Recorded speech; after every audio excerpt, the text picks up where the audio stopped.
have been busy. The video is brought to you by the Jarred Up July collaboration. You'll see all sorts of videos with foods and non-food items. Today, we're going to be making pumpkin pie in a jar, the instant version. I have roasted a huge pumpkin a couple days ago.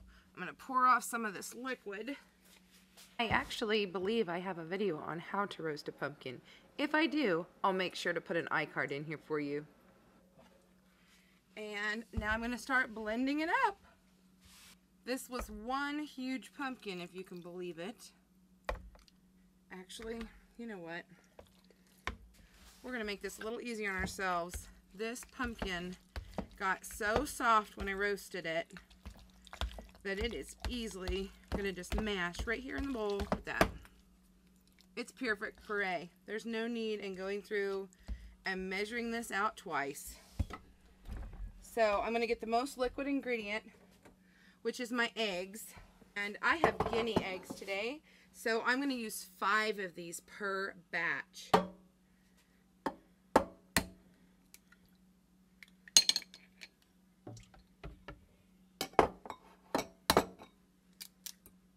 They have a very hard shell to them, so they're not as fun to use when you're doing, say, a scrambled egg or especially a hard-boiled egg. So these are great for projects like this. Instead of using 12 ounces of a canned evaporated milk, I'm just going to use plain milk, which is 1.5 cups. I will add in the 2 cups of our pumpkin puree. What happened was I had found a couple of pumpkins, and this was kind of a big flat white one. I don't think I got a picture of it. And I thought, well, I'm going to roast this baby up because I was using it kind of as a decoration and forgot about it and thought, oh boy, I gotta get this used up. 3/4 of a cup of packed brown sugar. I use my bag, and that way I can push my hand and it's nice and packed. So we'll stick that in there.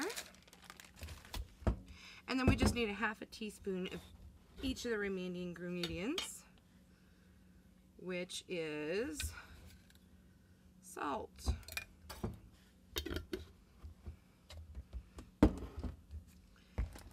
cinnamon.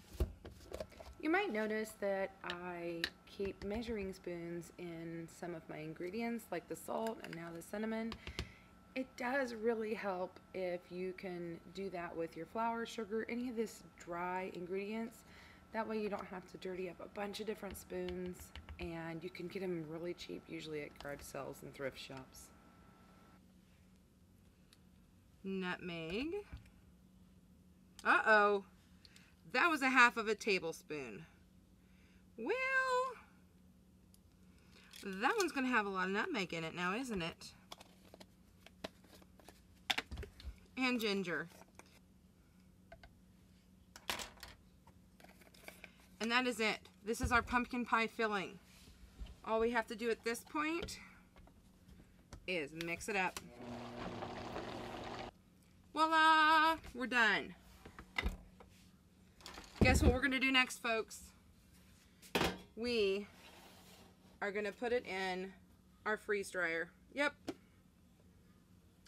And I think I can fit 1 full pie in each tray.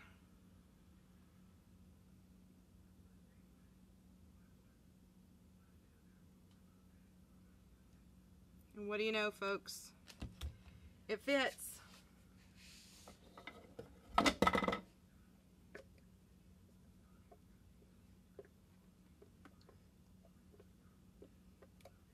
And I'm just going to repeat this until my freeze dryer is full. I actually have several trays, so I'll put some in the freezer too. So So I ended up kind of blending them a little bit more, and they aren't quite as dark. Well, I guess that was a seasoning too, but so I'll put these in the freeze dryer, and then I probably have this much more I'm going to put in the freezer, and if there's any left, we'll put it in zippy bags.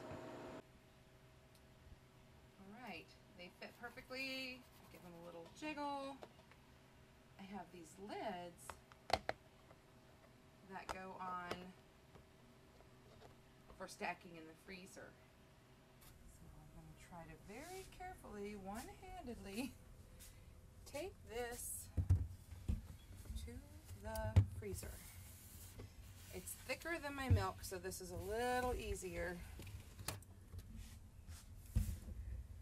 I gotta make sure I got the lid on right. There we go. Okay. Guys, okay, this is what it looks like freeze-dried. This is very interesting. I have my Vitamix again, except this time I'm using the dry pitcher, hoping that this will make for a better powder.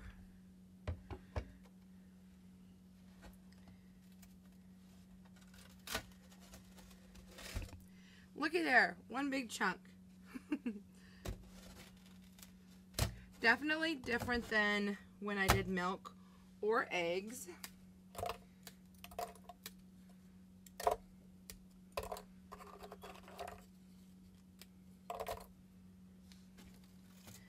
I'm going to see if I can maybe get a fourth of this in at a time.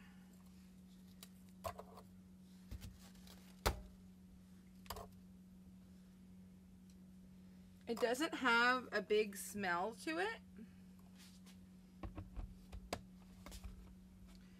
I have a feeling I'll probably need this, so I might as well get it out. Oh. I just used the tamper to push it down. I put it all the way up to high, and that was it. Wow, in a matter of seconds, that just powdered right up. Incredible. So my plan is I can put this hopefully in a pint-sized jar, some storage. We'll see if it fits. I don't know that it's all going to fit in there. We may have to do a quart size. Now I can smell like the pumpkin seasonings. Well, this is about half, so I need to switch my plan and get myself out some quart-sized jars. Just keep on working on this.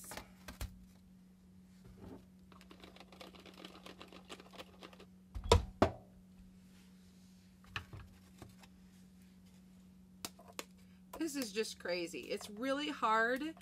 It is like a hard styrofoam when the milk and eggs are very soft and flaky. So the pumpkin gives it a different texture. I'll be anxious to try just pumpkin and see what happens. And there we have it. One pie. Powdered. You can buy this accessory and it was well worth it. I got it on, I don't know, around Thanksgiving, so some sort of a Black Friday sale probably, where I got two. And I'm so glad I have two, because that way if I make a project where I need both wet and dry, I have one for each. I will take one of these silica gels. They are moisture absorbers, and I'll put one of these in there. I do not want any moisture getting in. And I'll put a lid on it and I'll seal it. So each tray held one full pie. I've got my jar, I've got my moisture absorber. I'm going to take a second lid and turn it upside down. Sometimes that trick helps when sealing these. I'm just going to vacuum and seal. And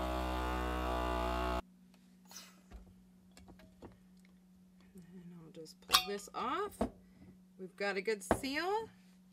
On to the next one. Make sure you label this, because it sure does look a lot like regular egg. Okay, so I'm going to put this right on here, ready to bake. Pumpkin pie filling. That's it. Now it can go on my shelf. I actually ended up doing a round of just plain pumpkin, and I found that it was fluffy just like when I do milk and eggs. So I think it's actually the sugar that made it so hard. I didn't get any footage of actually making a pie and reconstituting it, but I made a crustless pie for my family, and it turned out really good. You can add water, 2 cups, or why not use milk to reconstitute? Give it a little more richness. It's a crustless pumpkin pie.